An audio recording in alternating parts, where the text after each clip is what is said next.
그러니까 이번에 연말정산 하고 나시면 3월달에 환급 받잖아요. 그때 여러분 통장에 500만 원이 들어오는 거예요. 굉장히 파워풀한 거예요. 이렇게 1000만 원 단위 공제를 해주는 건 없습니다. 안녕하십니까, 행센 오영일입니다. 반갑습니다. 저 오늘 평상시에는 조금 다른 포맷으로 영상을 촬영을 하게 됐습니다. 오늘 저는 연말정산 평생 써먹는 꿀팁에 대한 강의를 진행을 할 건데요. 제 강의라고 표현을 하는 이유는 진짜 강의이기 때문에 그렇습니다. 네, 진짜 강의입니다. 제가 연말정산에서 가장 강력한 핵폭탄은 벤처투자 소득공제입니다 라는 말씀을 수차례 드린 바가 있지 않습니까? 그리고 그 벤처투자 소득공제를 제대로 이해하려면 좀 많은 양을 우리가 이해할 필요가 있습니다. 근데 유튜브 특성상 이걸 다 하나의 영상으로 다 담으려면은 막 거의 2시간 넘게 영상에 담아야 되거든요. 그러면 또 유튜브 감성이 너무 안 맞지 않습니까? 그래서 제가 파편적으로 조금씩 잘라서 요 부분 이렇게 해서 영상을 수차례 올려드렸었는데, 회사로 이런 요청이 왔습니다. 이 영상이 많은데 이거 좀 A부터 Z까지 좀 일목요연하게 정리해서 우리가 이해할 수 있는 영상을 한번 만들어주면 안 되겠냐라는 요청이 왔었어요. 그래서 그러면 그렇게 한번 영상을 제작을 해봐야겠다라고 생각을 했습니다. 그리고 오늘 제가 해드릴 요 강의는 사실은 지난 7월 달에 CGV 명동에서 강의했던 내용입니다. 요즘에는 CGV라는 극장에서 영화만 상영하는 게 아니고 이렇게 좋은 강연들도 많이 상영, 오프라인에서 직접 이렇게 강의를 들으실 수 있도록 자리를 만들어주고 계시더라고요. 그때 제가 요 책을 출간한 이후에 섭외가 들어와서 강의를 갔다 왔는데, 그때 했던 강의 내용이 이거였습니다. 네, 직장인 평생 써먹는 연말정산 꿀팁에 대해서 말씀드렸었는데, 오늘 요거를 그대로 한번 해보려고 합니다. 이 강의가 그때 CGV에선 2시간을 진행을 했었거든요. 이게 영화가 보통 2시간이니까 강의도 2시간 해주세요 그러시더라고요. 그래서 2시간짜리 분량입니다. 영상 길 겁니다 오늘. 그러니까 여러분 좀 빨리빨리 보기를 원하시는 분들이 이 영상 안 보시는 게 맞습니다. 안 보시는 게 맞고, 저희가 편집해서 올라갈 때는 이제 시간 테이블별로 하이라이트들 이렇게 체크해서 올려드릴 테니까 그 시간 테이블로 챕터별로 가셔서 시청을 하시면 될 것 같고요. 이제 연말정산에 대한 이해부터 이제 연말정산의 핵폭탄이라고 불리는 벤처투자 소득공제까지 일목요연하게 한번 이해해보자 라는 생각 갖고 계신 분이라면 다 이제 오늘 이 강의를 이어폰 꽂고 뭐 카페나 어느 댁에서 편안하게 한 2시간 정도 강의를 한번 들어보겠다라는 마음으로 시청을 해주시면 될 것 같습니다. 이날 그때 제 강의의 타이틀은 이거였습니다. 소득이 있는 곳에 세금이 있다. 그쵸? 맞습니다. 소득이 있는 곳에는 무조건 세금이 있습니다. 단 세금이 있는 곳엔 환급도 있다. 이 뒤에 문장이 굉장히 강력하고 우리가 꼭 알아야 되는 내용인데 요걸 모르는 경우들이 많이 있어서 요거를 중점적으로 말씀드렸던 강의입니다. 그건 여러분들 다 아시다시피 이제 벤처투자 소득공제에 대한 내용을 말씀을 드리게 될 겁니다. 그래서 원래는 오늘 또 이 영상 강의 컨셉으로 오랜만에 예전처럼 TV에다가 PPT를 띄워놓고 일어서서 핀 마이크 차고 이렇게 포인터로 넘겨가면서 진행을 하려고 했는데, TV에 PPT를 띄운 다음에 카메라로 찍었더니 이렇게 지금 여러분들이 보시는 것처럼 깔끔하게 자료 화면이 보이지 않더라고요. 그래서 그냥 앉아서 그냥 마이크는 들고 손에 이거는 들고 나름 혼자 앉아서 하는 강의다 생각을 하고 진행을 해보도록 하겠습니다. 사족이 길죠? 원래 강의가 사족이 깁니다. 이게 PPT 하나로 2시간 채우는 게 쉬운 게 아니거든요. 이제 저한테 이제 강의 섭외 요청이 가끔 들어오는데, 이제 오영일은 어떻게 강의를 하나 이런 것도 궁금하셨던 분들 오늘 영상 조금 참고하시면 저 사람은 현장에 가면 저런 식으로 강의를 진행을 하는구나 라고 아실 수가 있을 겁니다. 자, 이제 바로 그럼 시작해 보도록 하겠습니다. 일단 보통 당연히 오프라인 강의 가면 이런 제 소개를 먼저 하게 되겠죠. 뭐 이런 식으로 저를 소개하고 있고요. 여기서는 굳이 제 소개를 할 필요는 없겠죠. 일단 모든 강의에는 목적이 있지 않겠습니까? 강연이든 강의든 모든 이런 연사가 어떤 스피커가 이야기를 꺼낼 때는 그 이야기의 목적이 있는데, 저의 목적은 딱 한 가지입니다. 빨리 집에 가서 해보고 싶다라는 마음을 여러분에게 드릴 수 있다면 저는 오늘 그것으로 만족하고 제 할 일을 다 했다라고 생각을 할 수가 있겠습니다. 무슨 말이냐면 우리가 새롭게 뭔가를 배우거나 알게 되면 내 삶에 빨리 적용해 보고 싶은 그런 경험들이 있잖아요.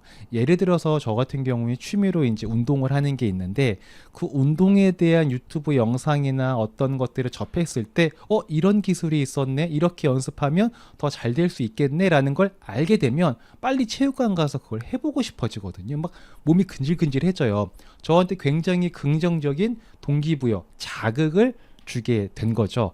마찬가지로 저도 오늘의 컨텐츠가 여러분에게 빨리 집에 가서 해보고 싶다, 또는 더 알아보고 싶다, 이런 게 있어서 나는 이걸 왜 몰랐지? 라는 생각을 갖고 이 자리에서 일어나시게 되면 저는 그걸로 만족한다 라는 말씀을 드리도록 하겠습니다. 자, 오늘 제가 준비한 내용 크게 세 가지를 말씀드릴 건데, 첫 번째로는 연말정산이 뭐예요? 연말정산의 구조에 대해서 설명을 한번 드릴 거고요. 이건 가장 기본이 돼야겠죠. 이걸 알아야 연말정산에서 절세라는 걸 우리가 할 수가 있겠죠. 뭔지도 모르는데 절세할 방법을 찾는다는 건 어불성설이겠죠. 자, 두 번째는 연말정산할 때 진짜 환급 잘 받으시는 분들의 비밀 아이템이 있습니다. 요거 말씀드릴 거고요. 세 번째는 그 비밀 아이템을 어떻게 사용하면 되는 거지? 라는 실질적인 방법론까지 다 말씀드리도록 하겠습니다. 일단 연말정산, 제가 상담하면서 연말정산 잘하고 계세요? 그러면 보통 이런 얘기들을 많이 하십니다. 연말정산요? 그 회사에서 다 알아서 해주는데요? 라는 말씀들을 하세요. 그쵸? 회사에서 다 알아서 해주죠. 근데 뭘 알아서 해주냐? 연말정산 신고하는 절차를 알아서 대행해 주는 것이지, 연말정산에서 우리의 소득세를 절감시킬 수 있는 절세를 해주는 건 아닌 거죠. 회사가 왜 나의 절세를 신경 쓰겠습니까? 그렇지 않습니다. 그냥 우리의 회사는 원천징수 의무자로서 연말정산에서 해야만 하는 몇 가지 행위들이 있어요.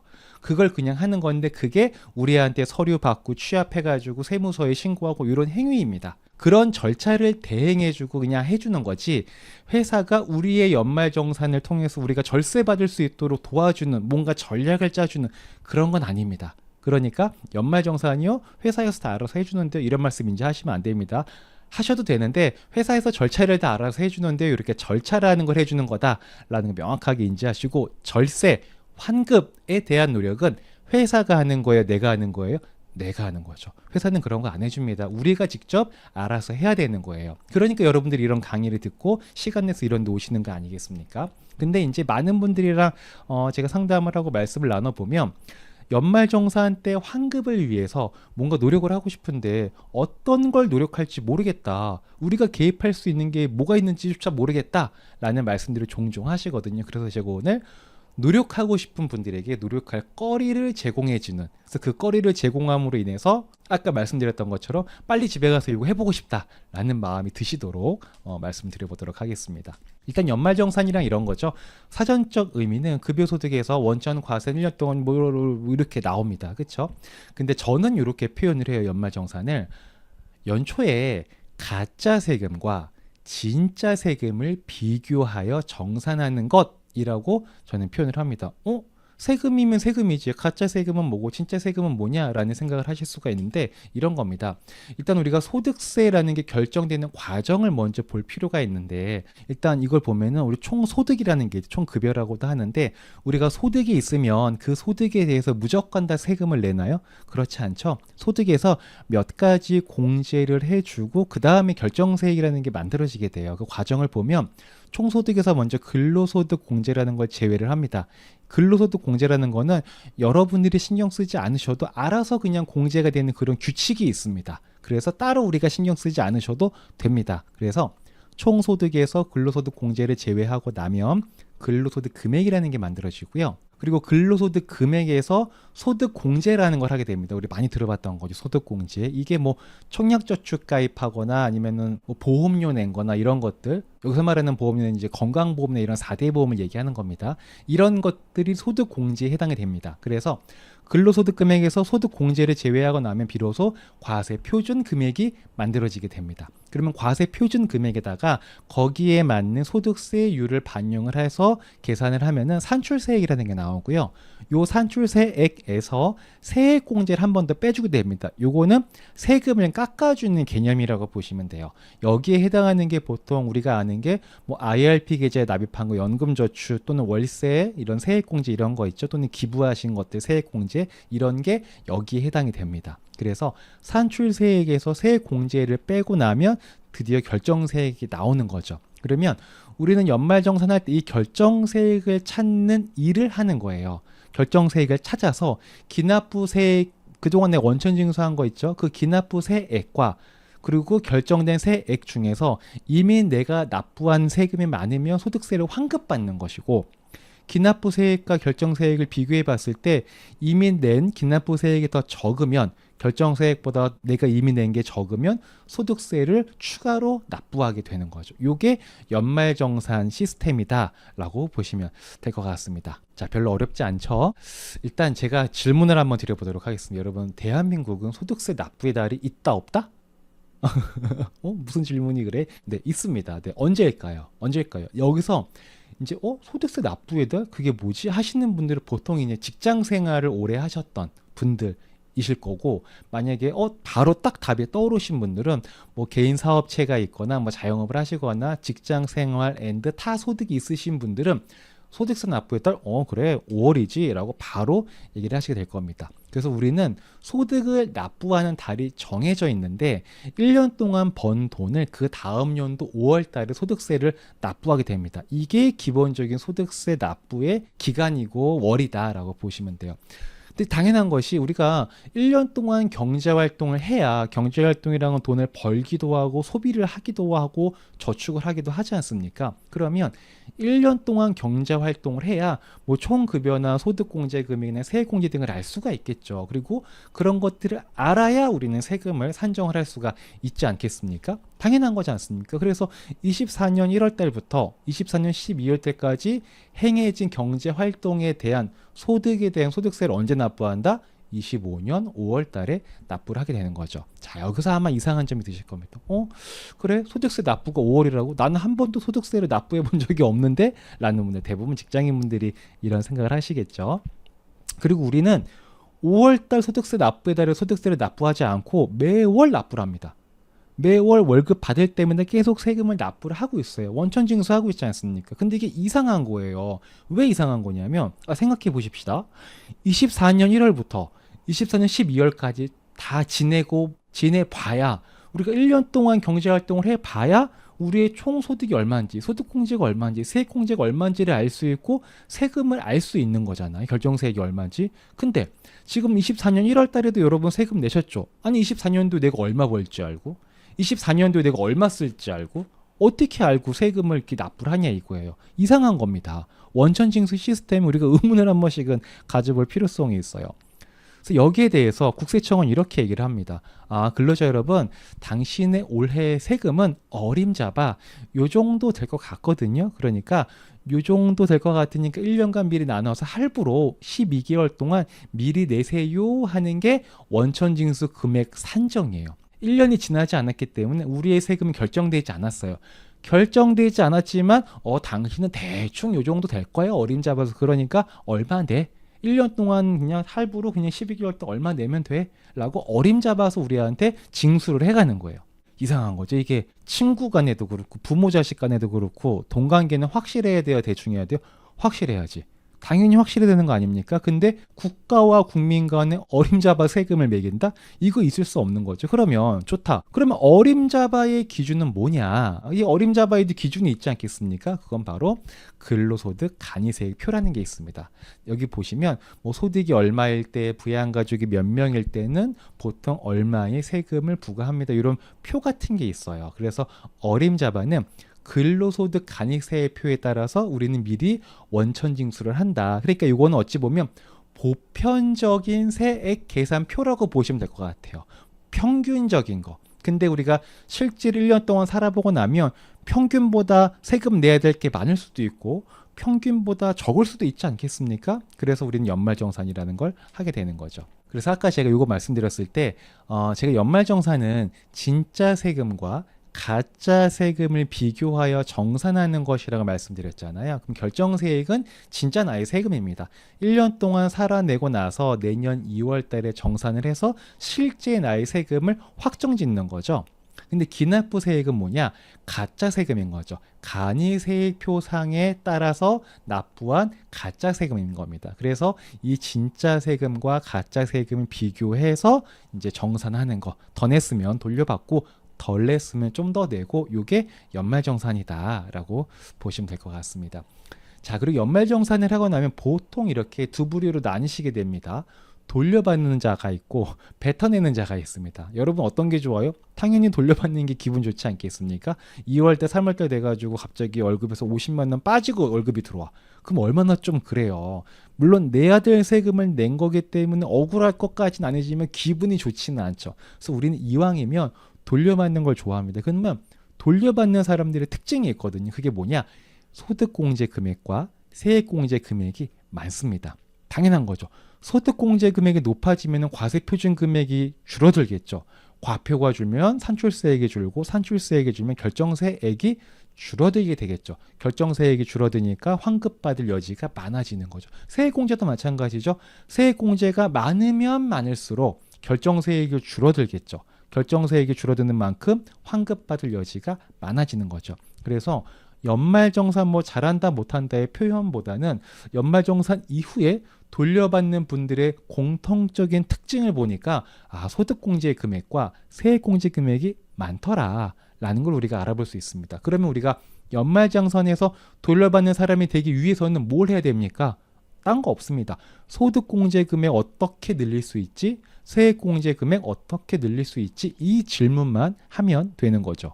자, 그 내용을 좀 지금부터 말씀드려 보도록 하겠습니다.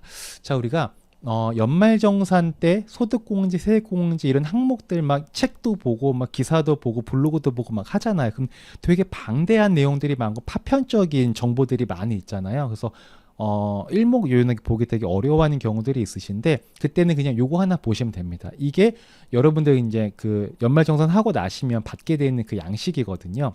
여기에 최대한 많은 숫자가 들어가 있으면 우리는 소득공제나 세액공제를 많이 받고 결정세액이 줄어들고 환급을 받을 여지가 많아지게 되는 겁니다. 그래서 좌측에 있는 거는 소득공제란이고요.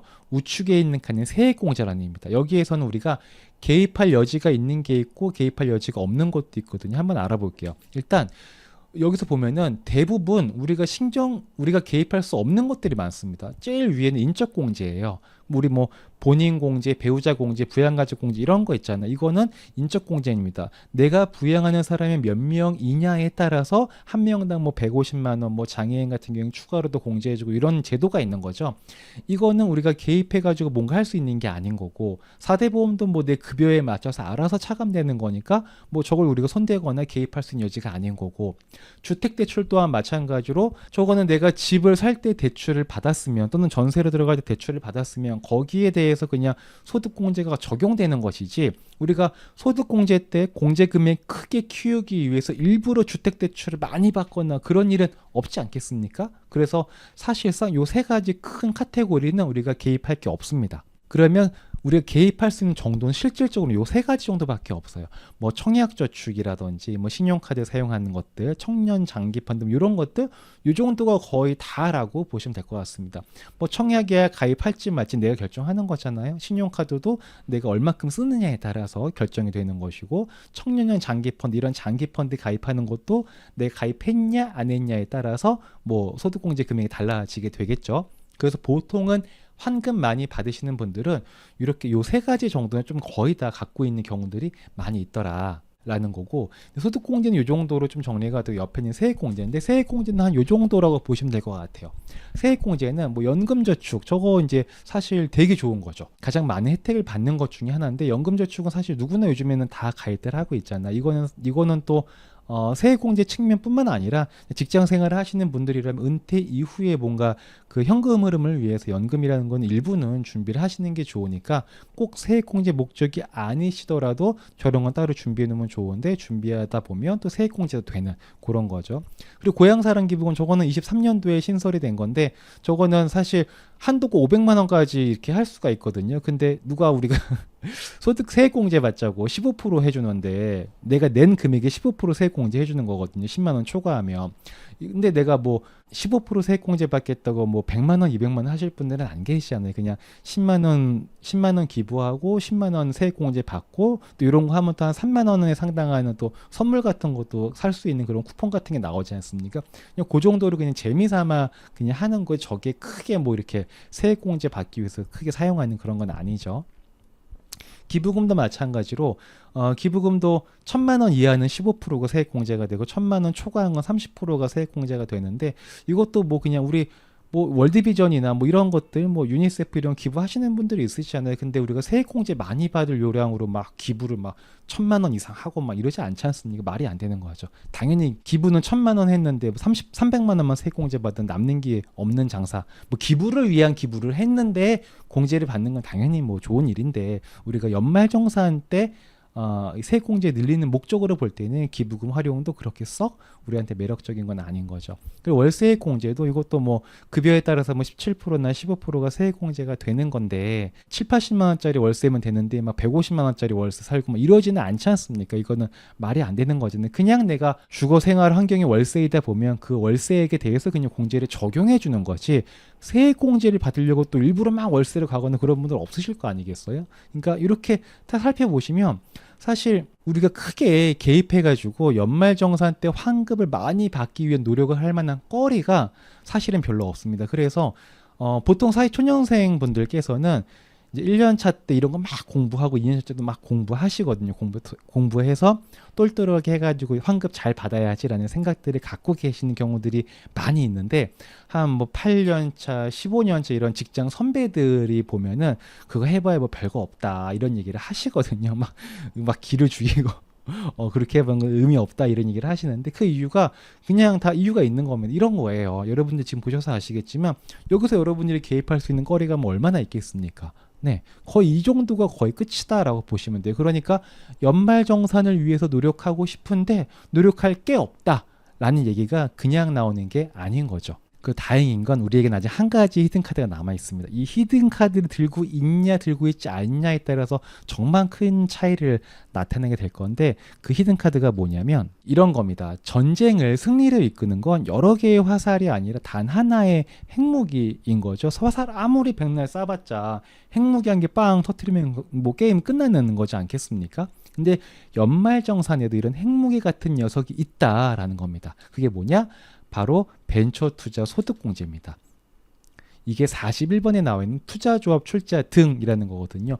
요걸 보시게 되면 이걸 우리가 다룰 줄 알면 핵무기를 다룰 줄 아냐 모르느냐에 따라서 국력에 갈리듯이 투자조합 출자 등 쉬운 말로는 벤처 투자 소득공제를 다룰 줄 아냐 모르느냐에 따라서 연말정산 결과가 판이하게 달라지게 되는 거죠.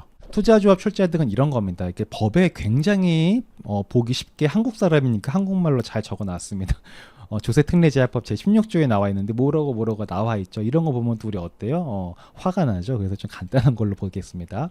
이런 겁니다. 개인 투자자에게는 소득공제를 제공하겠습니다. 어떤 사람에게 벤처기업 등에 투자한 개인 투자자에게 얼마큼 소득공제해 주냐 하단에 보시면 투자 금액별로 뭐 30% 내지는 최대 100%를 공제를 해드리겠습니다 라는 내용입니다.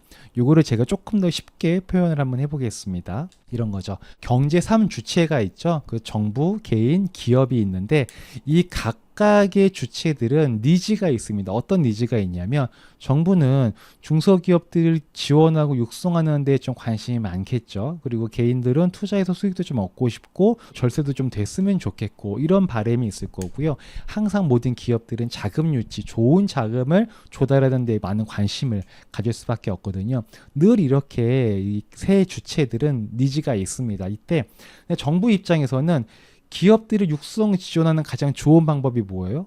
대출해 주거나 자금 지원해 주는 거 가장 중요한 거지 않습니까? 근데 정부도 항상 돈이 펑펑 남아도는 게 아니고 항상 돈이 모자르잖아요. 항상 정부도 세금으로 걷어들인 돈을 여기에 쓸까 저기에 쓸까를 항상 고민을 하게 되지 않습니까? 그러다 보면은 이 기업으로 들어갈 돈이 좀 모자른 경우들이 꽤나 많이 있는 거죠. 이럴 때 개인이 기업에 투자를 해주세요. 우리가 투자할 만한 기업들은 벤처 기업으로 따로 카테고리를 만들어 드릴게요. 그러면 개인이 다른 데 투자하지 마시고 이 기업, 벤처 기업에 투자를 해주십시오. 그러면 정부 입장에서는 당신에게 투자하셨으니까 투자한 금액만큼 소득 공제를 해드릴게요. 그럼 소득 공제를 하게 되면은 절세가 되니까 이익이 되는 거죠. 그래서 요 구조가 만들어진 게 벤처 투자 소득 공제이다라고 보시면 될 것 같습니다. 그럼 얼마나 공제를 해주느냐? 3천만 원 투자한 금액까지는 100%다 소득 공제를 해주게 됩니다. 이게 어마어마한 거죠. 아까 전에 보셨던 거는 이거 보시면 대부분 다 뭐 100만 원 단위 뭐 다 이런 거예요. 몇십만 원, 100만 원 이런 정도의 공제를 하게 되는데 이렇게 1000만 원 단위 공제를 해주는 건 없습니다. 여러분들이 아무리 눈 씻고 찾아보시더라도 소득 공제에서 1000 단위의 공제를 받을 수 있는 건 벤처 투자가 유일합니다. 굉장히 파워풀한 거예요. 그 3천만 원 넘어가는 금액부터는 뭐 70%, 30% 이렇게 공제 비율이 있는데 쉽게 말해서 뭐 내가 3천만 원을 벤처 기업에 투자를 했다. 그러면 소득 공제가 3천만 원 되는 거고 뭐 5천만 원 투자했다. 그러면 4,400만 원이 소득에서 공제가 되는 겁니다. 그러면 소득이 여러분 소득이 얼마인지는 모르겠지만 여러분 예를 들어 6천만 원이 근로소득 금액이에요. 근데 거기서 3천 내가 투자했어.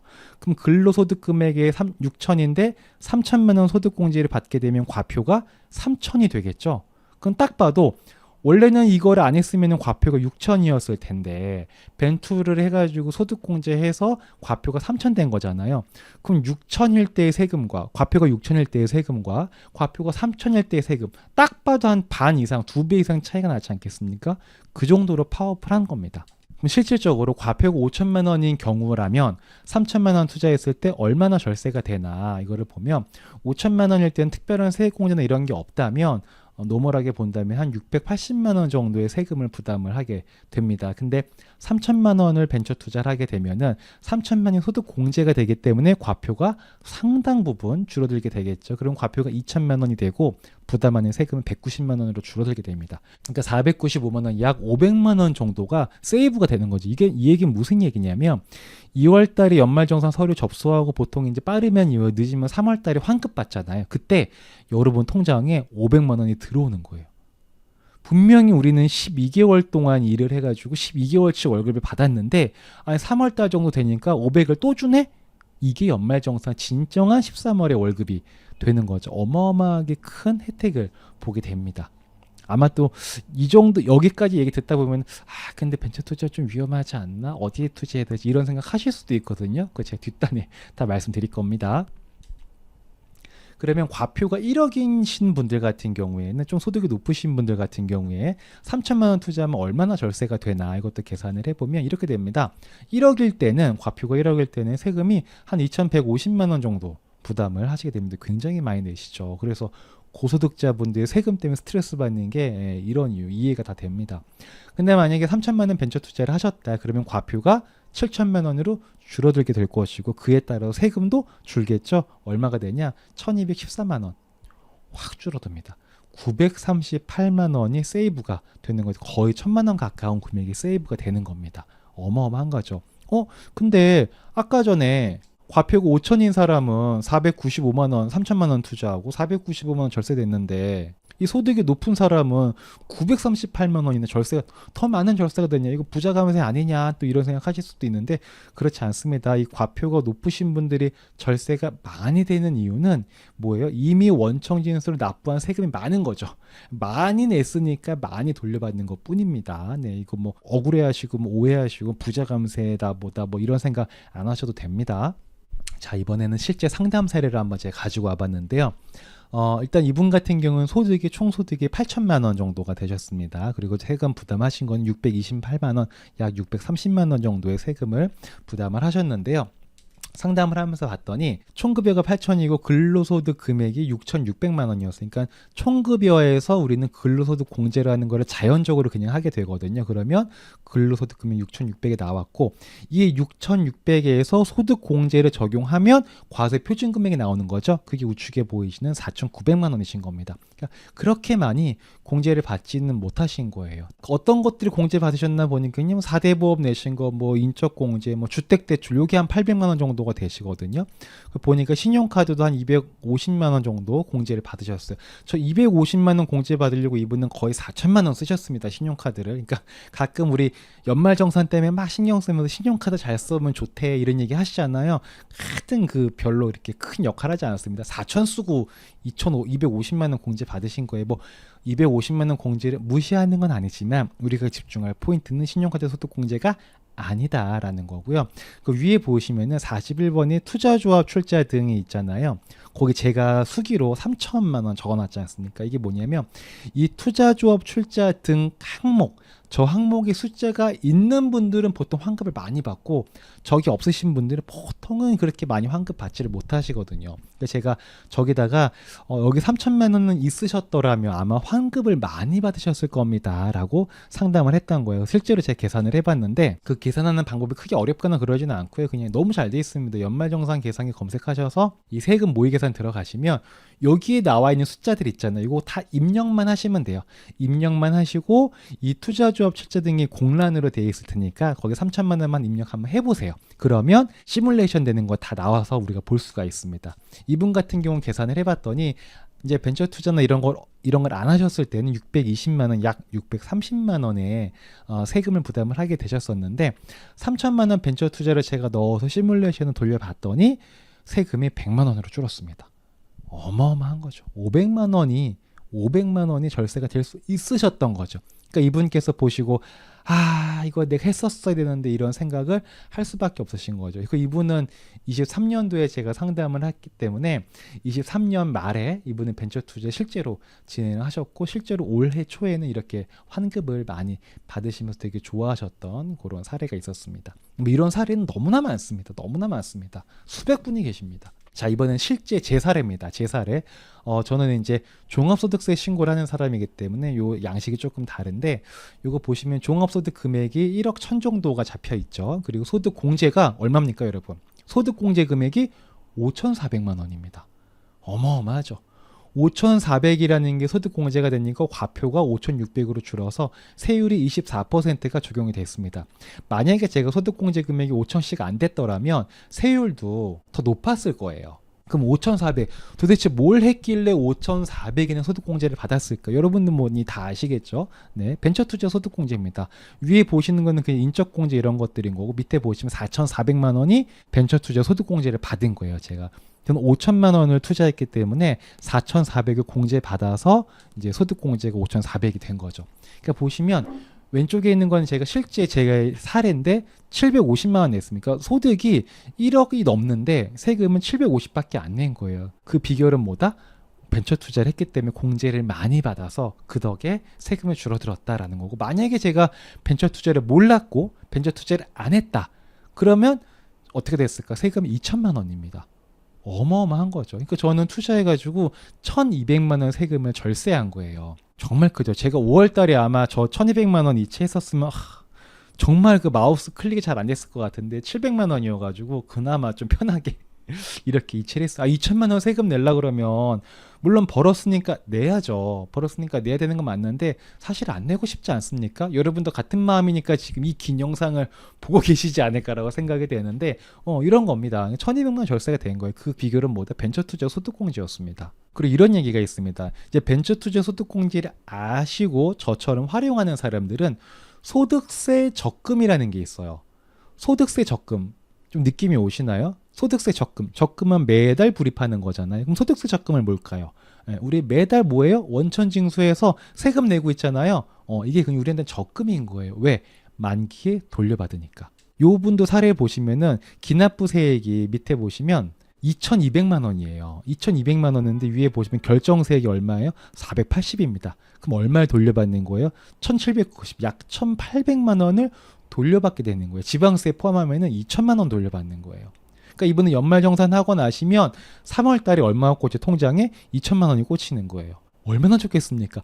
회사가 잘 돼서 상여금 받고 이런 개념이 아니라 그냥 나는 소득세 적금이 나중에 만기돼서 연말정산이 만기 시기인 거죠. 연말정산하면 소득세 적금이 만기되어서 2천만 원이 내 통장에 들어오는 거예요. 어마어마한 거지 않습니까, 여러분? 이게 매년 이렇게 된다고 생각을 해보세요. 10년이면 2억입니다.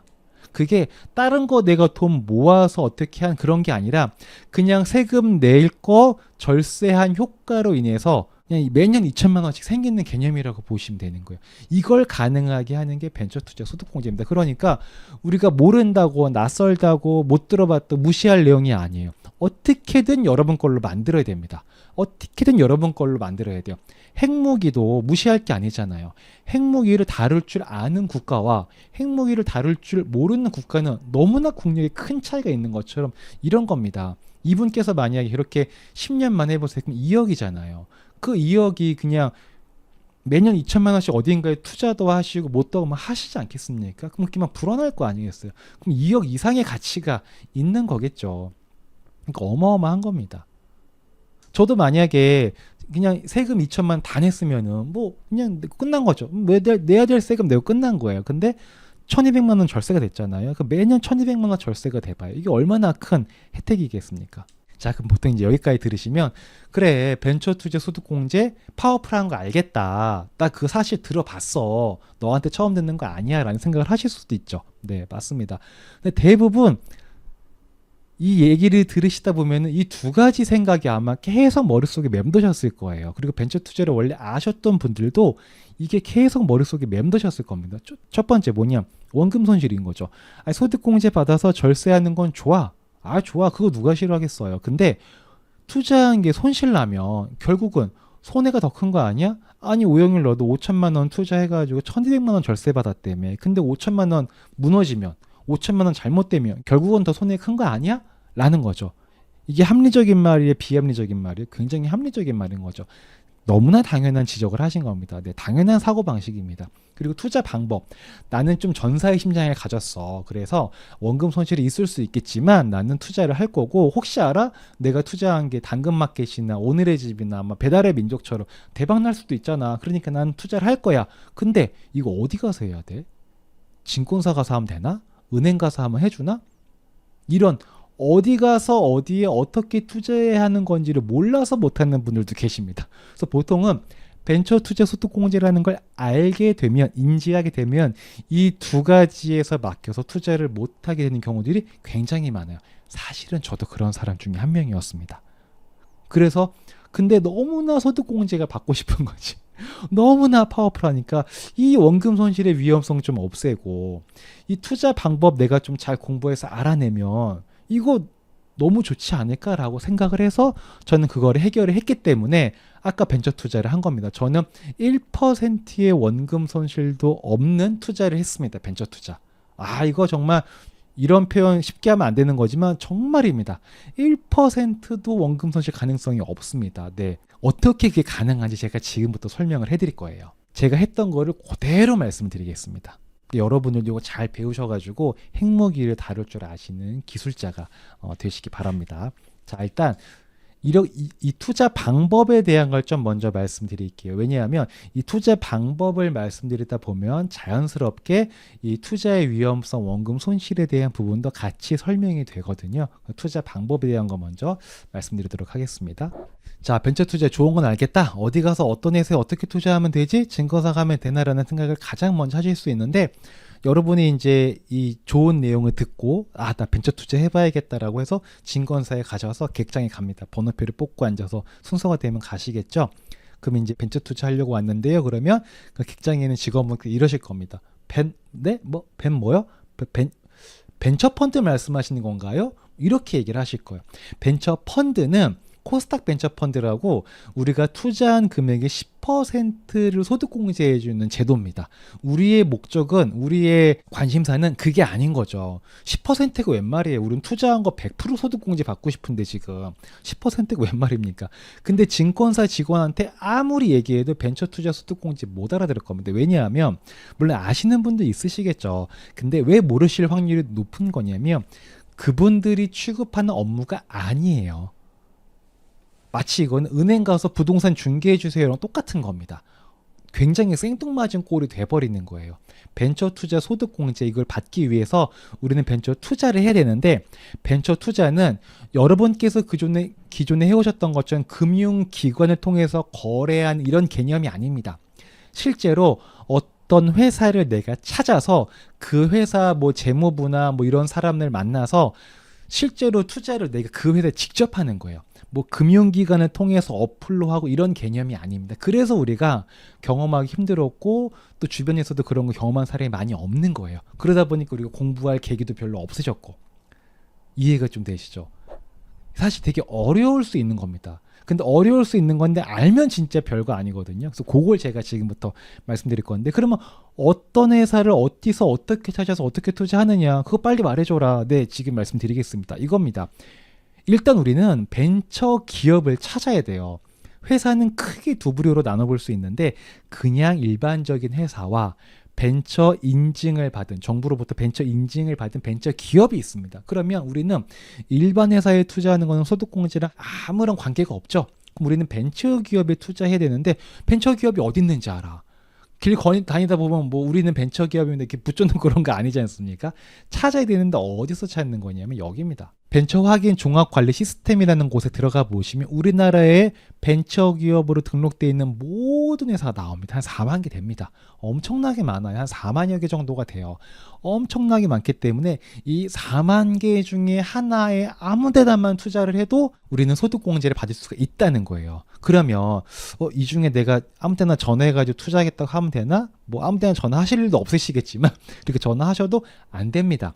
왜냐하면 요 생리를 좀 아시면 좋은데, 벤처 기업들의 목적이 이 기업들도 일반 기업이었다가 어떤 목적과 동기를 갖고 벤처 인증을 받은 기업들이란 말이에요. 그러겠죠? 처음부터 벤처 기업이 아니잖아요. 일반 기업인데 이걸 벤처 기업으로 만드는 거거든요. 그러면 일반 기업이 벤처 기업이 될 때에는 그만한 뭔가 동기나 목적이 있지 않겠습니까? 그 동기와 목적이 뭐냐? 대부분 법인세 절감, 그리고 법인의 부동산이나 이런 것들을 취득할 때 취득록세 절감입니다. 그게 가장 큰 목적이에요. 뭐 벤처 투자 받아서 뭐 이런 것들은 별로 관심 없는 회사가 굉장히 많이 있습니다. 굉장히 많아요. 그러니까 여러분이 전화해서 뭐 어떻게 한다 그러면은 뭐라고 벤처 투자 하신다고요?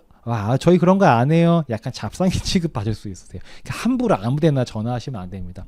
오히려 이분들 중에는 벤처 투자 소득공제가 모르시는 분들도 꽤나 많이 있을 수 있어요. 네. 그러면 벤처 기업은 찾았는데 뭐 어디에 어떻게 투자하냐? 다행히도 벤처 기업이면서 투자를 원하는 기업들만 따로 모아놓은 홈페이지가 있습니다. 그게 뭐냐? 여기입니다. 벤처 투자 종합 포털입니다. 여기는 벤처 기업이면서 투자받기를 원하는 회사들이 모여있는 곳이에요. 그러니까 여기 있는 회사들은 다 투자받고 싶어하는 회사다라고 보시면 됩니다. 네, 드디어 찾은 거죠. 네, 이 중에 아무데나 전화해서 컨택하셔서 투자를 하시면 되는 겁니다. 쉽지 않죠. 이 또한 쉽지 않습니다. 어떤 회사에 어떻게 투자해야 되지 무섭잖아요. 무슨 회사인지 알고 내가 뭘 믿고 투자를 하겠어요. 그죠? 근데 그럼에도 불구하고 투자할 만한 곳을 찾았다 라고 한번 가정을 해볼게요. 정말 가정입니다. 그래서 여러분이 만약에 전화를 했습니다. 땡땡 벤처기업에 전화를 했어요. 띠리링 여보세요. 그 벤처 투자 좀 해드리려고 하는데요. 뭐 투자 받으시죠? 그랬는데 그쪽에서 대부분 네, 근데 예, 이러면서 그냥 흐지부지 끝날 확률이 되게 높습니다. 왜냐하면 여기에 올라와 있는 분들이 투자 받겠다고 희망하시는 거는 우리한테 500만 원, 1000만 원, 3000만 원 이런 게 아니고요. 큰 기관 있죠. 보통 VC나 창투사나 이런 데한테 5억, 10억, 50억 이런 투자를 받기를 원하시는 거지, 개인들이 이렇게 소매상처럼 그런 개념이 아니. 이분들은 지금 도매 투자를 받고 싶은 거예요. 그래서 우리가 전화하는 건 마치 사과 도매 장사 하시는 분한테 사과 한 3알만 주세요 하면은 신경도 안 쓰지 않겠습니까? 우리 신경이나 쓰겠어요? 신경 써줄 사람도 없을 거예요. 우리 같은 사람 응대해줄 인력도 배치가 안 돼 있을 확률이 많고요. 그러니까 약간 좀 여기 또한 사실상 우리가 투자하기가 녹록치가 않습니다. 불가능한 건 아니지만 찾으면 찾을 수는 있겠지만 쉽지가 않습니다. 그리고 또 한 가지, 투자를 받아주는 곳을 찾았다고 쳐볼게요. 투자할 만한 곳을 찾았는데 그 회사가 내 투자도 받아준대. 그래도 막상 투자하려면 뭔가 찜찜합니다. 왜? 이거잖아요. 투자했다가 그 돈 날리면 어떡해요? 진짜 무섭지 않습니까? 기업이 2년인가 3년 안에 10개가 생기면 한 7개가 망한대요. 없어진대요. 그러니까는 우리가 어떤 회사에 뭐 하는 데인지 알고 어떻게 투자를 하겠습니까? 무섭지 않습니까? 그래서 우리가 투자를 하게 되려면 주식으로 투자하는 게 아니고 전환사채로 투자를 하시는 게 좋습니다. 주식으로 투자하면은 그 투자한 회사가 잘 되면 너무 좋겠죠. 뭐 배민이나 당근마켓처럼 10배, 100배도 가능하겠죠. 그러니까 소득공제 좀 해보려고 투자했는데 그게 대박이 나가지고 인생 역전까지 하게 되는 경우가 있을 수 있습니다. 또 그걸 노리면서 투자하시는 분들도 있으세요, 실제로. 근데 그게 쉬운 일이 아니잖아요. 그러니까 저는 투자하실 때를 찾으시면 전환사채로 투자하시라고 말씀드립니다. 저도 전환사채로 투자를 했거든요. 왜냐하면 주식으로 투자를 하게 되면 그 주식은 어쨌거나 되팔아야 현금화를 할 수 있는 거예요. 그렇죠? 근데 상장되어 있는 회사의 주식들은 가격의 변동은 있겠으나 우리가 팔려고 할 때 언제든지 팔아서 현금화할 수 있지 않습니까? 근데 비상장 주식은 어때요? 내가 팔고 싶어도 사갈 사람을 내가 찾아야 되는 거예요. 그러니까 이게 팔기가 쉽지가 않습니다.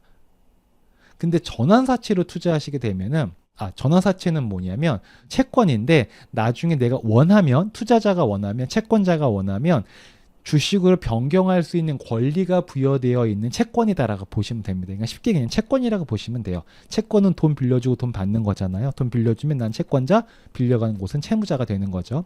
전환사채로 투자하면 뭐가 좋냐면 전환사채는 내가 되팔거나 이럴 필요가 없습니다. 왜? 빌려준 거니까 뭐가 있어요? 만기가 있습니다. 만기가 있다는 건 뭐예요? 정확하게 돌려받아야 될 날짜가 지정이 되어 있다는 거죠. 법적으로. 그러니까 내가 투자를 했을 때 현금화하는 것도 훨씬 용이할 수가 있습니다. 그래서 우리는 주식보다는 전환사채로 투자하는 게 좋다라는 말씀 드리는 겁니다. 근데 또 이제 문제가 이거죠. 전환사채로 투자하려고 하다 보니까 이 회사가 벤처 투자하면 이제 이따 말씀드리겠지만 투자하고 3년 동안 그 투자를 유지해야 되거든요. 그러면 채권도 3년짜리 채권인 거예요. 내가 3년 동안 돈을 빌려주고 3년 후에 돌려받아야 되는 거거든요. 그러면 3년 후에 이 회사가 나한테 투자금을 돌려줄 수 있을지 없을지 어떻게 알아요? 그걸 담보할 수 있습니까? 없죠. 또 담보 막 설정하면 안 돼 그러신 분들이 있어요. 뭐 근저당권이나 이런 거 담보 설정하면 또 벤처투자 소득공제가 적용이 안 됩니다. 무담보 채권이어야 되거든요. 그러니까 이 주식보다는 채권이 낫기는 한데 채권이라고 해서 무조건 돌려받을 수 있는 거냐? 이게 잘 모르겠는 거지. 그 대부분 여기까지 공부하다가 대부분 여기에서 막힙니다. 벤처 투자 소득 공유를 좀 공부해 보셨던 분들은 제가 지금까지 말씀드렸던 거 다 알아보시다가 결국은 여기에서 딱 막히셨을 거예요. 저 또한 그랬습니다. 네, 제가 그걸 왜 잘하냐면 진짜 저도 그랬기 때문이에요. 저도 벤처 투자 누구보다 하고 싶었고 누구보다 소득 공유지 많이 받고 싶었거든요. 근데 계속 알아보고 파고 계속 파다 보니 결국 어디서 막힌다? 여기까지 와서 막히는 거예요. 거의 끝판까지 가는데 마지막 스테이지를 넘지 못하는 그런 느낌이었던 거죠. 그러다가 생각을 하게 된 게 뭐냐면 참 세상사라는 게 진짜 생각이 이만큼만 바뀌면 의외로 일들이 진짜 막 풀리는 것들이 있잖아. 이것도 마찬가지입니다. 뭐냐면 벤처 투자할 회사는 이런 데서 찾는 게 아니고요. 어디서 찾는 거냐면 이런 곳에서 찾는 겁니다. 아는 회사에 투자하는 겁니다. 아는 회사. 아는 회사라는 건 뭐냐면 내가 마음 편히 돈을 빌려줄 수 있을 정도의 신뢰가 있는 회사를 저는 아는 회사라고 표현을 하는 겁니다. 돈 빌려준다는 건 뭐예요? 전환사채로 투자한다는 거죠. 대표적으로 어떤 게 있을까? 이런 게 있겠죠. 가족이 운영하는 법인, 벤처기업이면 우리가 투자할 수 있잖아. 예를 들어서 우리 엄마 아빠가 무슨 사업을 하셔. 또는 삼촌이 이모부가 뭐 사업을 하고 있으신데 그 회사가 벤처기업이에요. 그럼 거기다 투자하면 되는 거죠. 가족한테 뭐 가족사마다 사연은 다 다르니까 모르겠지만 가족이 운영하는데 벤처기업이다, 아빠가 운영하는 회사가 또는 우리 동생이 운영하는 회사가 벤처기업이다, 투자할 만하지 않겠습니까? 이런 데 투자하는 겁니다. 가족이 운영하는 곳에 투자했다고 해서 소득공제가 적용이 안 되냐? 그렇지 않아요. 벤처 투자는 특권자, 특수관계자끼리의 거래 이런 거를 다 인정을 해주고 있습니다. 그러니까 이렇게 하셔도 됩니다. 두 번째, 자기가 운영하는 법인이 벤처기업인 경우에도 내 회사에 내가 투자해도 벤처투자 소득공제가 가능하다는 겁니다. 요거 많은 분들이 모르시는 경우도 있어요. 아까 제가 벤처기업을 만드신 분들 목적이 법인세 절감이랑 취득록세 감면 뭐 이런 것들이라고 말씀드렸잖아요. 그러니까 벤처투자 소득공제 관심이 아예 없으신 거예요. 그러다가 이제 벤처투자 소득공제라는 걸 알게 됐어. 그래서 이걸 투자를 하려고 봤더니 내 회사가 벤처네, 내 회사에 투자하는 건 안 되겠지 하면서 다른 회사를 막 짜증내는 경우들이 있거든요. 그렇지 않은, 내 회사에 내가 투자하셔도 인정이 다 됩니다. 왜? 내 법인과 나라는 사람은 별개의 인격체인 거지 않습니까? 법에서 정한 거잖아요. 그렇게 홍길동이라는 사람이, 홍길동이 운영하는 법인 대표이사로 되어 있어요. 이쪽에 투자를 해도 이거는 그 법인에 투자했으니까 더 이상 내 돈이 아닌 게 되는 거죠. 법인 돈이지. 왜 우리 법인 돈을 쉽게 꺼내올 수 없잖아요. 왜 못 꺼내오는 거예요? 내 돈이 아니니까. 내 돈이 아니니까 못 꺼내는 거잖아요. 그러면 뭐예요? 내가 투자한 것도 이제 내 돈, 내가 투자한 것도 나한테 투자한 게 아니고 얘한테 투자한 걸로 인정이 된다는 겁니다. 그래서 내가 운영하는 법인도 투자할 수가 있다라는 겁니다. 이따가 말씀드리겠지만 제가 벤처 투자 소득공제 받은 방법이 바로 요 2번입니다. 좀 이따 말씀드리겠지만 저도 제가 벤처 기업을 운영을 하고 있거든요. 저도 제 회사에 제가 투자해서 소득공제를 받은 거예요. 그러니까 제가 아까 원금 손실 1%의 가능성도 없다 그랬잖아요. 당연하죠. 제 회사에 제가 투자했고 그 돈 제가 운영하고 있잖아요. 어떻게 이게 손실이 가능하겠습니까? 제가 운영하는 건데 당연히 손실이 날 수가 없는 거죠. 가장 확실한 방법이죠. 또는 자기가 근무하는 법인이 벤처기업인 경우도 있습니다.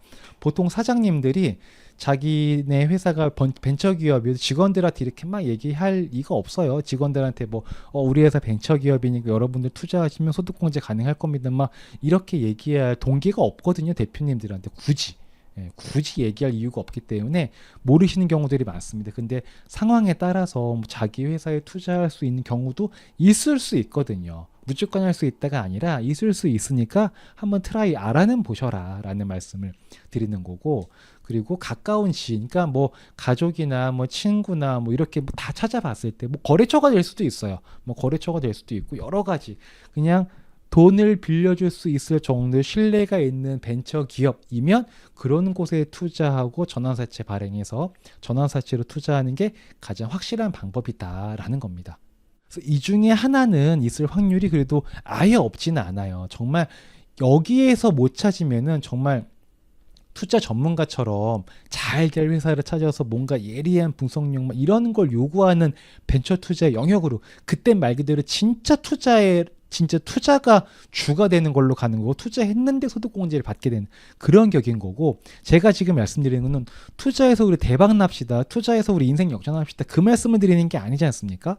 저는 그냥 제도가 이런 게 있으니 제도를 활용을 해서 소득공제 받자, 그리고 세금 좀 줄여보자 그 취지인데, 그렇게 할 때는 어떤 회사를 막 분석해서 이렇게 할 게 아니라 그냥 내가 믿을 수 있는 회사를 찾아보자. 그런 거는 보통 요 정도 범주 안에 보통은 있을 수도 있더라라는 걸 말씀드리는 겁니다. 근데 이제 여기서 또 한 번 이제 허들이 생길 수도 있거든요. 이거는 허들이 생길 수도 있고 안 생길 수도 있는 건데, 만약에 이 네 개 중에 하나를 찾았어요. 그래서 실제로 예를 들어 투자를 하려고 한다. 그러면 대부분 이제 그 투자를 받는 기업의 입장에서는 이렇게 얘기할 확률이 높습니다. 벤처 투자해서 소득공제 받으려고, 그래 우리 회사 투자해? 투자만 할 수 있지. 근데 할 거면 주식으로 투자해. 전환사채는 안 돼. 이렇게 얘기할 확률이 조금 있습니다. 왜냐하면 기업들은, 우리 개인도 신용관리가 중요해요, 안 중요해요? 중요하잖아요. 기업은 얼마나 중요할까요? 굉장히 중요하죠. 왜? 기업은 늘 은행과 거래하면서 대출이라는 걸 활용해야 되는 존재잖아요. 그리고 기업은 신용도 관리가 잘 돼야 정부나 이런 곳에서 하는 저리의 지원자금 등을 받을 수가 있거든요. 근데 우리가 전환사채를 만약에 투자를 하게 되잖아요. 그럼 부채로 잡히게 돼요. 그 회사에는. 그러면 그 회사의 신용도에 좋을까요? 안 좋을까요? 좋을 게 없죠. 그러면 괜히 좀 뭔가 안 좋게 작용하면은 있던 대출의 금리가 올라가거나 대출 상한 조치가 들어오거나 정부 자금 사용하는데 조금 어려움을 겪거나 그럴 수도 있거든요. 꼭 그렇다는 건 아니지만 그럴 가능성이 조금은 올라가잖아요. 부정적 가능성이 조금 올라갈 수 있는데 또 불구하고 우리가 소득공제 받아서 절세하기를 도와주려고 전환사채로 투자해 라고 하기에는 기업의 입장에서는 부담이 될 수 있다는 거예요. 그리고 보통 이런 기업들도 오너가 있겠지만 그 오너와 함께 의사결정하는 멤버들이 있지 않겠습니까? 실질적으로 보면은 그 회사 대표랑 나랑 예를 들어 친구야. 근데 투자 막 하기로 막 얘기했어. 근데 이 오너 입장에서는 이런 일련의 과정들을 의사결정하는 같이 임원들에게도 얘기를 해야 될 텐데 내 친구 이분은 소득공제 받으려고 우리 회사에 전환사채로 투자하기로 했어 라는 얘기를 하기가 민망한 거예요. 다른 임원들이 보기에는 야, 너 뭐 하는 거야 지금? 네 친구 절세해주겠다고 우리 회사의 신용도를 낮추는 행위를 하겠다고? 이게 무슨 일이 생길지 알고? 뭐 이런 식의 이야기까지도 생길 수가 있는 건인 거예요. 그러니까 아는 사람의 회사에 투자하기 위해서 찾았다 손 치더라도 할 거면 지분으로 해라. 주식으로 하라는 거죠. 근데 주식으로 하는 순간 어떻게 되는 겁니까? 이 꺼내기가 이게 쉽지가 않은 거죠. 네, 주식은 되팔아야 되는 건데 누군가 그걸 사줘야 되거든요. 그 누가 사줄 거야? 그거 어떻게 압니까? 그러니까 이제 애매해지는 거죠. 그래서 아까 제가 이 말씀 드렸잖아요. 벤처 투자 공부하다 보면 막 오다 보면 결국은 전환사채까지 와서 막힌다. 근데 그게 누가 빌려간 회사가 갚을지 안 갚을지 내가 어떻게 알고 전환사채로 투자를 해까지 온다고 했잖아요. 그러다가 그래 내가 아는 회사에 투자하면 되지 찾았어. 근데 아는 회사는 또 전환사채를 안 받아주는 거예요. 이래서 대부분 벤처 투자 소득공제 좋은 건 알지만 대부분 다 포기합니다. 그래서 저는 어떻게 했냐? 그래서 저는 아니 꼽다 내가 만들고 만다 해가지고 그냥 그래서 제가 벤처기업을 만든 거예요. 그래서 제가 벤처기업을 만들었습니다. 그래서 제가 제 회사에 전환사채로 투자하고요. 저는 제 회사가 원래 제가 뭐 하는 사람인지 여러분들 아시죠? 저는 GPL 운용하고 이렇게 이자를 만들어내는 일을 원래 하는 사람이기 때문에 전환사채로 제가 제 회사에 투자한 돈을 저는 또 이렇게 운용할 수 있는 루트들이 많이 있는 사람이잖아요. 그러니까 그 제 법인으로부터 이자도 제가 6%를 책정해서 받을 수가 있거든요. 그러니까 이자도 받고 소득공제도 받을 수 있는 이런 구조가 만들어지는 거죠. 그러니까 제가 찾다가 도저히 없으니까 그러면 내가 만들어서 해야지까지 온 거예요. 저도 독하죠. 진짜 독하죠. 이렇게까지 하는 사람은 거의 없습니다. 진짜 만에 한 명도 없을 거예요. 근데 제가 이렇게 해놓고 나니까 저의 이익을 위해서 제가 이렇게 해놓고 나니까 제 주변 사람들이 좋아요. 왜? 저랑 오랫동안 알고 지냈던 고객분들이 많으실 거잖아요. 그분들도 이거 얼마나 하고 싶으셨겠어요. 근데 제가 만들었다고 하니까 저도 좀 받아주세요. 다 괜찮죠. 뭐 얼마든지 하십시오. 왜? 저는 전환사채를 발행에 상관이 없어요. 저는 이걸로 뭐 은행 대출을 받을 것도 아니고 정부 사업에 뭐 입찰해가지고 뭐 일감을 따올 목적도 생각도 없고 뭐 정부 직원 자금 받아가지고 뭐 할 그런 것도 없고 그냥 저는 철저히 이런 말씀드리면 좀 뭐하지만 제도를 활용해서 연말정산시 소득공제를 받을 목적으로 만드는 약간 이런 계획된 회사거든요. 그러니까 저는 전환사채를 발행해서 부채 비율이 아무리 많이 올라가도 아무 상관이 없습니다. 왜? 눈치 볼 곳이 없거든요. 저는 눈치 볼 곳이 없으니까 다 가능한 거죠. 이렇게 하니까 이 1번 가족이 운영하는 법인에 제 법인이 저희 형님한테 저희 가족들이 저희 친인척들한테는 이게 된 거죠. 저는 2번이 된 거고 또 저희 직원들은 3번이 되는 거죠. 이제 우리가 근무하는 법인이 벤처기업이 됐어. 이렇게 된 거고 제 친구들 진짜 좋아합니다. 그 연말에 제가 항상 저희 대학교 동기들이 이렇게 모이는데 모일 때마다 나 이번에 얼마 할게 이런 얘기가 그냥 자연스럽게 나와요. 뭐 안 할 이유가 없는 거죠. 신뢰관계가 두터운 친구들이니까 뭐 이런 식으로 진행되는 겁니다. 그래서 제일 좋은 건 여러분들도 이거를 만드는 거예요.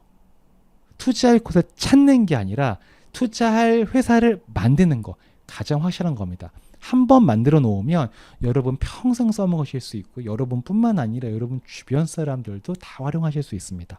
그럼 어떻게 만드느냐 그거를 이제 우리가 알아봐야 되지 않겠습니까? 자, 지금부터는 아는 회사가 필요 없는 셀프 벤처 투자를 하는 방법에 대해서 말씀드리겠습니다. 이거는 제가 했던 거 그냥 그대로 다 가감없이 말씀을 드릴게요. 정말 아까도 제가 말씀드렸죠. 늘 그럽니다. 제가 항상 이런 걸 많이 느끼는데 정말 모를 땐 상상도 못하지만 정말 알면 별거 아닌 셀프 벤처 투자 진짜 별거 아니거든요. 근데 약간의 품은 들어가요. 손 안 대고 코 푸는 정도는 아니에요. 손은 대야 코는 풀 수 있어요. 손 대는 게 뭐냐? 그걸 제가 지금부터 말씀드려 볼게요. 이겁니다. 이게 끝입니다. 끝! 이것만 아시면 돼요. 자, 1번 전환사채로 투자할 수 있는 기업을 찾아본다. 없으니까 우리가 셀프 벤처 투자를 알아보려고 하는 거죠. 그러면 이제 투자할 곳을 못 찾았다면 내가 법인을 설립을 합니다. 법인 설립이라는 것은 내가 뭐 여러분들 같은 경우도 법인 설립 안 해보신 분들이 많을 확률이 높죠. 직장인 분들이시라면. 근데 법인 설립이라는 거는 뭐 어려운 게 아니라 정해져 있는 절차가 있어요. 그대로 하면 되는 거예요. 그 설명서가 다 있어. 그거 내가 또 봐도 잘 모르겠다. 그냥 법무사님한테 수수료 얼마 드리면 세무사님한테 수수료 얼마 드리고 다 조력을 받을 수 있습니다. 아무 일도 아닙니다. 네. 두 번째는 개인투자조합이라는 거 설립을 하셔야 됩니다. 이것 또한 아무 일도 아니에요. 차근차근 다 말씀드릴게요, 제가. 그 다음에 네 번째가 내가 만든 법인을 벤처기업으로 만든다. 당연한 거죠. 우리가 법인을 먼저 설립하고 벤처기업으로 바꾸는 거죠. 바꾼다기보다는 내가 만든 법인을 벤처기업으로 인증을 받는 절차가 있는 거죠. 그게 4번인 거고, 다섯 번째가 내 기업에 내가 투자한다. 이게 끝입니다. 이게 제가 한 겁니다. 조금 더 도식화해서 제가 말씀드려 볼게요. 이거예요. 일단 법인 설립을 먼저 해야 됩니다. 법인 설립은 법무사님과 세무사님들의 조력을 받으시면 돼요. 저분들 원래 저런 거 도와주는 게 저분들의 일이에요. 직업이에요. 우리는 거기에 대한 정당한 대가를 지불을 하고 만드는 걸 하면 되는 겁니다. 아무 일도 아닙니다. 우리 머리 자르는 거 내가 내 머리 자르면 진짜 말도 안 되게 어렵지만 미용실 가서 그냥 2만 원 주면 깎아주잖아요. 똑같은 거예요. 법인 설립도 우리가 하려면 정말 어려울 수 있는데 법무사와 세무사의 조력을 받으면 아무 일도 아닌 겁니다. 그럼 두 번째는 내가 만든 법인을 벤처 인증을 받아야 되는데 이게 좀 이제 생소하고 어려울 수 있으시죠. 근데 어렵지 않습니다. 벤처 인증을 받는 방법은 크게 세 가지가 있거든요. 그게 뭐냐? 이겁니다. 벤처 투자 유형이라는 게 있고 연구 개발 유형이라는 게 있고 혁신 성장 유형이라는 게 있어요. 물론 예비 벤처 유형이라는 것도 있지만 예비 벤처 유형 우리가 건드릴 건 아니고요. 혁신 성장이나 연구 개발이나 벤처 투자 유형 셋 중에 하나로 선택을 해야 되는데 가장 쉽고 편하고 빠른 게 벤처 투자 유형입니다. 이거예요. 이건 뭐냐면 적격 투자 기관으로부터 내가 만든 법인이 5천만 원 이상 투자를 받으면 내 법인이 벤처 기업이 됩니다. 라는 거예요. 그럼 바로 이런 생각이 드실 거 있죠. 아니 내가 만든 법인이고 뭐 별것도 아닌 법인인데 내가 만든 법인에 누가 5천만 원씩이나 투자를 해줘. 5천만 원 투자받는 게 그 뭐 보통 일이야? 아 이거 누가 해 말도 안 되지. 라는 생각을 하실 거예요. 대부분 또 여기서 많이들 떨어져 나갑니다. 포기들 하십니다. 네. 그래서 제가 아까 이거 썼잖아요. 여기 3번 개인투자조합 설립하셔야 된다고. 왜냐하면 여기서 말하는 적격 투자 기관이라는 게 뭐냐면 이런 거예요. 뭐 중소기업 창업투자회사, 한국벤처투자, 벤처투자조합, 뭐 농식품투자조합 등등등 많아요. 많습니다. 딱 봐도 저런 데서 우리가 만든 이 목적 법인에 투자를 해줄 일이 없어요. 아무런 일이 없습니다. 정말 열심히 잘 나가는 회사에도 요새 투자받기 힘들다고 하는데 우리가 만든 이런 그냥 어찌 보면은 그냥 겉밖에 없는 껍데기밖에 없는 법인에 누가 투자하겠어요. 근데 저기 보니까 개인투자조합이라고 보이시죠? 개인투자조합이 뭡니까 여러분? 개인이 투자조합을 만드는 거예요. 대단한 사람들이 아니라 개인들끼리 모여서 조합을 하나 만들고 등록을 하는 거예요. 저도 개인이죠. 여러분도 개인이죠. 우리 같은 사람들이 저걸 만드는 겁니다. 개인투자조합 만드는 방법과 절차를 오늘 말씀드릴 건 아니거든요. 근데 개인투자조합 만드는 거는 정말 쉽습니다. 네. 한글만 읽을 줄 아시면 핸드폰만 다룰 줄 아시면 누구나 하실 수 있습니다. 귀찮은 거지 어려운 건 아니라는 거예요. 자, 그러면 이렇게 다시 한번 정리를 해볼 수가 있어요. 첫 번째로는 법인 설립을 하시는 거고 이건 누구의 조력을 받는다? 법무사와 세무사의 조력을 받으면 된다라는 겁니다. 두 번째는 개인투자조합을 설립을 하시는 거예요. 이거는 저희가 도와드릴 수 있습니다. 저희는 개인투자조합을 만들었고 이미 운영을 하고 저희가 다 했던 것들이기 때문에 얼마든지 이런 것들을 조력을 드릴 수가 있습니다. 그 다음에 개인투자조합을 여러분이 만드시잖아요. 그럼 그 조합이 여러분 법인에 투자를 하시면 돼요. 네, 됩니다. 그리고 다 가능합니다.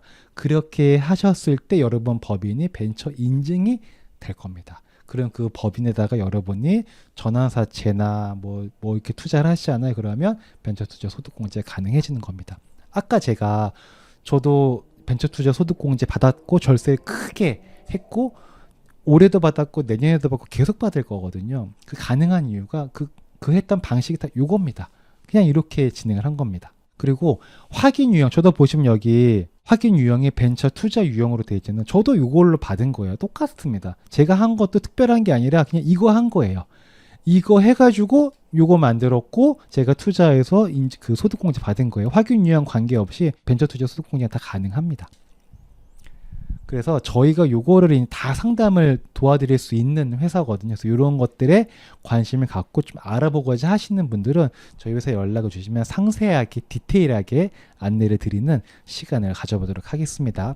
진짜 이거 정말 도움 많이 되실 겁니다. 제가 제 입으로 말하긴 뭐하지만 이거 좀 이따가 제가 벤처 투자 꽃도 얘기해 드릴 거거든요. 벤처 투자를 하는 사람은 또 알아야 되는 게 있어요. 알아야 된다기보다 알면 너무 좋은 게 있거든요. 그것도 말씀드리겠지만 한 번만 이 과정을 거쳐나 보시면 아마 어마어마하게 큰 도움이 되실 겁니다.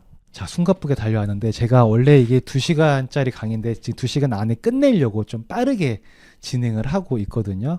그러다 보니까 중간중간 조금 생략한 것도 있고 말을 빠르게 해서 여러분들이 이해하시는데 얼마나 지금 도움이 되고 있으실지는 모르겠지만 그래도 잘 따라오고 계십니다. 이제 마지막 부분입니다. 자, 벤처 투자 소득공지를 이해하시고 활용하시는 분들은 무조건 알아야 되는 겁니다. 이 벤처 풍차 돌리기라는 게 있거든요. 그게 뭐냐면 이거를 진짜 모른다는 얘기는 뭐냐면 뷔페 가서 김밥만 먹고 있는 거예요. 뷔페를 가긴 갔는데 김밥만 먹어. 뭐 그럴 수는 있죠. 그 나쁜 건 아닌데 꼭 그래야만 되나? 저쪽 가면 갈비도 있고 초밥도 있고 육회도 있는데 뭐 와인도 준다고 하고 근데 김밥만 먹고 있는 말이 안 되는 거죠.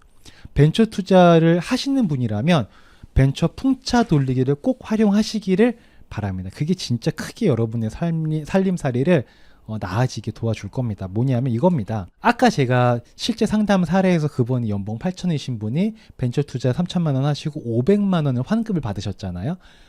그 사례를 놓고 제가 예시를 한번 들어드리면 우리가 1년차, 2년차, 3년차에 3개년도에 투자를 합니다. 1년차에도 내가 3천만 원 투자해서 500만 원 환급받아. 2년차에도 3천만 원 투자해서 500만 원 환급받아. 3년차에도 3천만 원 투자해서 500만 원 환급받아. 그렇죠? 이렇게 딱 3번만 투자해놓고 나시면요. 그 다음부터는 투자하지 않아도 그 다음부터는 추가로 돈을 넣어서 투자하는 행위를 하지 않아도 있는 돈만 갖고도 얼마든지 소득공제를 받을 수 있습니다. 무슨 말이냐면 1년 차에 투자한 거는 제가 아까 벤처 투자는 3년 동안 유지가 돼야 된다고 말씀드렸고 전환사채로 투자하면 3년 후에 돌려받는 거잖아요. 그렇죠? 그럼 1년 차에 투자한 건 3년 후에 내가 돌려받겠네요? 그럼 이렇게 돌려받은 돈을 갖고 그대로 다시 재투자하는 겁니다. 어디다가? 내 회사에다가 투자하는 거예요. 그럼 난 또 뭐 받는 거예요? 500만 원 소득공제 받겠죠. 5년 차가 됐네요. 5년 차가 되니까 2년 차에 투자했던 건 또 돌아왔어. 그 돈을 또 그대로 투자해. 그럼 뭐 받아요? 500만 원 소득공제 받는 거야. 또 6년 차가 되니까 또 돌아왔네. 또 그대로 이렇게 계속 돌아가는 겁니다. 3년만 딱 투자해 놓으면 그 재원이 평생 소득공제로 활용이 될 거예요. 벤처 투자로 활용이 돼서 평생 소득공제를 해주게 될 겁니다. 그게 계속해서 절세 금액을 만들어주는 효과가 있을 겁니다. 이거는 무조건 활용을 하시는 게 좋죠. 그래서 목돈 만들 땐 적금 풍차 돌리기를 활용하라고 하고 목돈 굴릴 땐 소득공제를 이제 우리 벤처 아시니까 벤처 풍차 돌리기를 하는 게 굉장히 매력적이다라는 거고요. 이 500을 우리가 무시할 게 사실 아닙니다. 이 500은 우리가 벤처 투자를 안 했더라면 그냥 세금으로 냈을 돈이에요. 그렇죠? 근데 우리가 벤처 투자라는 걸 알았고 공부했고 열심히 준비해서 했기 때문에 500이라는 건 환급을 받은 거잖아요. 그럼 그 500을 허튼 데 쓰는 게 아니라 막 사치 부리는 게 아니라 그냥 우리가 잘 운용을 하는 거예요. 뭐 잘하시는 분들은 투자해서 수익을 많이 낼 수도 있고 또 어떤 분들 은행에 넣어놓을 수도 있겠죠. 그래서 한 중간 정도 한 4% 정도 수익을 내는 무언가를 했다. 그 10년 동안 그렇게 했다. 라고 가정을 해보면 10년 후에는 6,200만 원이라는 돈이 생깁니다. 이자랑 원금이랑 포함해가지고 6,200은 사실 어찌 보면은 우리가 벤처 투자 안 했으면 그냥 없는 돈이에요. 당연히 내 주변에 저런 돈이 없어야 되는 거예요. 근데 벤처 투자를 했고 풍차 돌리기를 계속해서 하다 보니까 그냥 10년 후에는 6,200이 생기는 겁니다. 만약에 내가 20년을 한다. 40세부터 은퇴할 때까지 60세까지 했다. 라고 가정을 하면 그 복리 효과가 있기 때문에 훨씬 큰 돈 1억 5천이 만들어지는 거죠. 1억 5천이 원래는 없는 거잖아요. 세금으로 나갔을 돈인 거예요. 그냥 그 1억이라는 돈이. 근데 그 1억이 이자가 붙어서 1억 5천까지 될 수도 있는. 근데 만약에 이게 4%가 아니고 뭐 6%, 8%면 더 이자가 많이 붙겠죠. 뭐 이런 가치가 있는 거다. 그러니까 꼭 벤처 투자를 하시는 분들은 풍차 돌리기를 활용을 하시면 좋다라는 말씀드리고 풍차 돌리기 할 때 매년 투자에는 투자 재원이 필요한 게 아니라 딱 3개년도, 최초 3개년도만 하시면 돌아올 때마다 이렇게 하시면 된다. 그러니까 이게 지분으로 투자하면, 주식으로 투자하면 이게 안 되는 거예요. 전환사채로 해야 되는 겁니다. 자, 이제 마지막입니다. 벤처 투자하실 때 주의사항 이제 몇 가지 꿀팁만 좀 전달 드리도록 하겠습니다. 일단 벤처 투자하실 때 만약에 주식으로 하시는 분들도 있으시거든요. 그러면 그때 신주로 꼭 인수를 하셔야 됩니다. 기존에 발행되어 있던 구주를 인수하는 방식은 소득공제 적용이 안 됩니다. 예를 들어서 어떤 대표이사가 갖고 있는 주식이 있잖아요. 그 주식을 내가 양도받는 개념의 투자는 투자잖아요. 주식 투자했어요. 벤처기업 주식을 투자한 건 맞는데 그거는 공제가 안 됩니다. 꼭 신주로 하셔야 됩니다. 가끔 이제 세상에 나쁜 사람이 많잖아요. 자기 갖고 있는 그지 같은 주식 현금화하려고 막 꼬셔가지고 이렇게 할 수도 있거든요. 그러니까 그런 거 당하시면 안 된다. 꼭 신주로 하셔야 된다. 또는 전환사채로 하셔야 된다라는 거고. 그리고 투자하시고 3년간 그 투자를 유지하지 않으면 받았던 세금 감면 환급을 다 뱉어내셔야 된다. 환수당한다라는 거 아셔야 되고요. 그 다음에 투자를 하시다 보면은 이 뭐 주식이건 전환사채건 우리가 투자를 하잖아요. 그럼 투자를 등기를 하게 돼 있어요. 등기를 하게 되어 있는데 등기 1 기준으로 소득공제가 적용이 되는 겁니다. 예를 들어서 저희도 작년에 저희 고객분들이나 제 지인들이 이제 제가 운영하는 벤처 회사에 투자하고 싶다 하셔서 투자를 많이들 하셨는데 그때 막 12월 31일 날 투자하는 분도 있을 수 있지 않습니까? 실제 제가 받진 않았습니다. 왜냐하면 전 다 이걸 알아서 그때 투자를 받진 않았는데 만약에 12월 31일 투자를 해요. 그럼 투자하신 분은 다행이다. 내가 12월 31일까지 투자했으니까 내년에 소득공제 받을 수 있겠다라고 생각을 하시거든요. 그렇지 않습니다. 12월 31일 날 투자를 하셨어도 그건 아무것도 중요한 게 아니고요. 그 투자한 건이 등기가 언제 됐느냐에 따라서 그 등기일이 투자한 날짜로 인정이 되는 거예요. 이거 정말 디테일한 거지. 이거 안 해보신 분들은 모르는 거죠. 그래서 1월 10일 날 예를 들어 등기가 됐다. 그러면 그분은 1월 10일 날 투자한 게 되는 거죠. 그러면 25년도에 투자한 꼴이 되는 거니까 이분 26년도에 연말정산 하실 때 적용을 받게 되는 거죠. 그러니까 24년 12월 31일까지 투자했으니까 나는 25년 2월 달에 연말정산 때 소득공제 받을 수 있겠지가 아니라는 겁니다. 네, 등기일 기준이다. 라는 거고요. 그리고 정말 얼토당토 않는 거긴 하지만 연말정산 담당자가 처리 방안을 모른다고 당황하시는 경우들이 굉장히 많습니다. 그러니까 여러분도 벤처 투자 소득공제에 생소하셨을 테고 또 공부해보셨던 분들도 실제로 투자를 안 해보셨을 테고 그렇죠? 그러니까 대부분 많은 사람들이 모르는 영역이에요. 여러분 지금 이 영상을 보셔서 저희 유튜브 영상을 보셨으니까 아시는 거지 대부분 모르는 영역이에요. 그러니까 실무도 잘 모르고 사실 공무원분들도 모르는 경우들이 많이 있으세요. 낯설고. 그러니까 담당자가 몰라서 이거 절차를 진행 못하는 경우들이 있습니다. 그때 당황하지 마시고 그냥 투자 확인서만 있으면 소득공제 적용이 가능하거든요. 왜 우리 연말정산 시즌 되면 회사에서 뭐 적어서 주세요, 뭐 양식 같은 거 주잖아요. 그때 회사에서 몰라도 여러분들이 요 양식을 다운받으세요. 출자 등 소득공제 신청서를 달라고 하시거나 여러분이 뭐 국세청 홈페이지에서 다운받으시거나 받으셔서 이걸 작성을 하시고 오른쪽에 보시면 투자 확인서거든요. 이렇게 소득공제 신청서와 그 신청하는 게 합당하다는 근거 자료인 투자 확인서를 담당 직원한테 주세요. 담당자가 이게 뭐예요? 라고 물어봐도 그냥 이거 같이 내주세요. 세무서에. 그러면 세무서에서 알아서 해줄 거예요. 이렇게 얘기하시면 돼요. 네. 진짜 많은 분들이 힘들어 하십니다. 그리고 투자 확인서는 어디서 발급받는 거냐면 투자한 회사 있죠. 투자한 회사. 예를 들어 여러분이 법인을 만들었다. 그러면 그 법인에 투자를 했을 거잖아요. 그 법인에서 투자 확인서를 발급받아 주는 거예요. 그 중소기업 벤처왕프 이런 데 들어가시면 됩니다.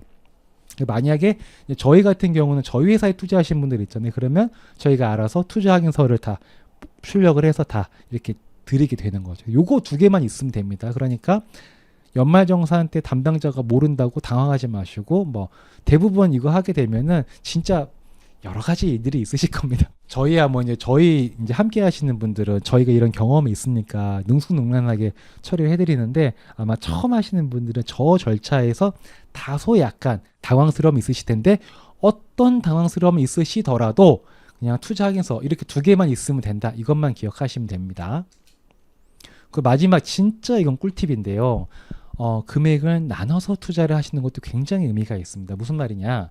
만약에 내가 벤처 투자 소득 공제를 2천만 원을 할 거다. 그러면 1,000만 원 나누어서 투자하는 게 좋습니다.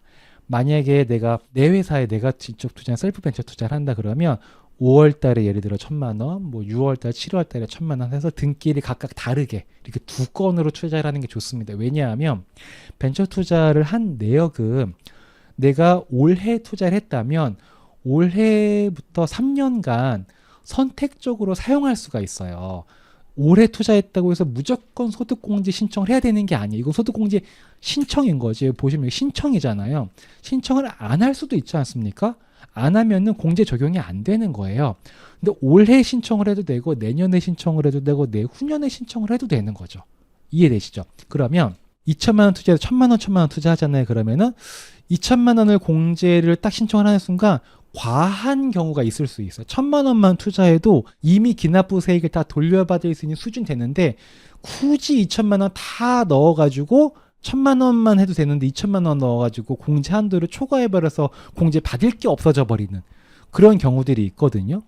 이게 무조건 투자 많이 한다고 공제를 많이 받는 게 아니고 내 그 기납부 세액과 대비해가지고 투자를 하는 게 좋아요. 그러니까 이런 것 할 때 좀 계산을 해보시고 아까 전에 제가 연말정산 모의 계산이고 말씀드렸잖아요. 그런 넣어보시면서 계산을 해서 1,000만 원짜리만 쓰거나 아니면 1,000만 원짜리 두 개 다 쓰거나 이런 식으로 선택적으로 사용하시는 게 좋습니다. 그러니까는 2천만 원만 한 번에 하셔도 되는데 그냥 2천만 원을 천 나눠서 해도 되잖아요. 그 크게 어려운 거 아니지 않습니까? 소득공제 신청을 1,000만 원만 신청할까? 아니면 2천만 원 소득공제 신청할까? 이거를 내가 선택할 수 있잖아. 나한테 선택권이 주어지는 거잖아요. 선택권이 많을수록 좋은 거죠. 그래서 그렇게 하기 위해서는 나누어서 하는 것도 의미가 있다라는 말씀을 드립니다.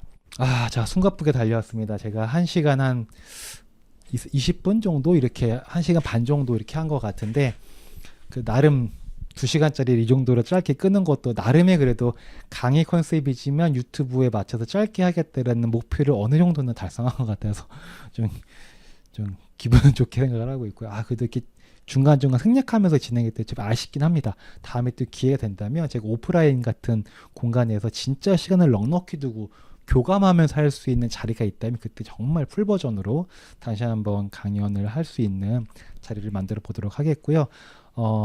이 벤처 투자 소득 공제 공부가 필요합니다. 공부가 필요하고 품이 필요합니다. 그 코에 손을 대야 코를 풀 수 있다라는 말씀 아까 드렸던 것처럼 이런 말이 있죠.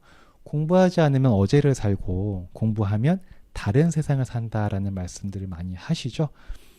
이 연말정산 소득공제 또한 마찬가지로 공부하면 다른 세금을 내게 된다. 다른 세율을 적용받게 된다라고도 생각을 해볼 수가 있습니다. 오늘 제가 드렸던 이 내용이 여러분에게 최초에 말씀드렸던 것처럼 공부할 거리가 되셨으면 좋겠다라는 바람을 가져보고요. 이걸 한번 좀 더 알아볼까라는 동기만 좀 호기심만 좀 생기셨어도 오늘 저의 1시간 반은 굉장히 의미 있는 시간이 될 것이다라는 생각을 갖고 있습니다. 앞으로도 저희는 행복재무상담센터는 여러분에게 실질적인 도움과 실질적인 솔루션을 제시드릴 수 있도록 늘 연구하고 직접 경험하고 경험한 좋은 것들을 함께 공유할 수 있도록 또 그로 인해서 저희도 함께 성장할 수 있도록 정직과 최선을 다하도록 하겠습니다. 이거는 Q&A를 할 수가 없네요. 네, Q&A는 다음에 언젠가 기회가 된다면 오프라인에서 할 수 있는 시간을 가져보도록 하겠습니다. 일단 오늘 준비한 내용 여기까지고요. 저는 물러나도록 하겠습니다. 들어주셔서 감사합니다.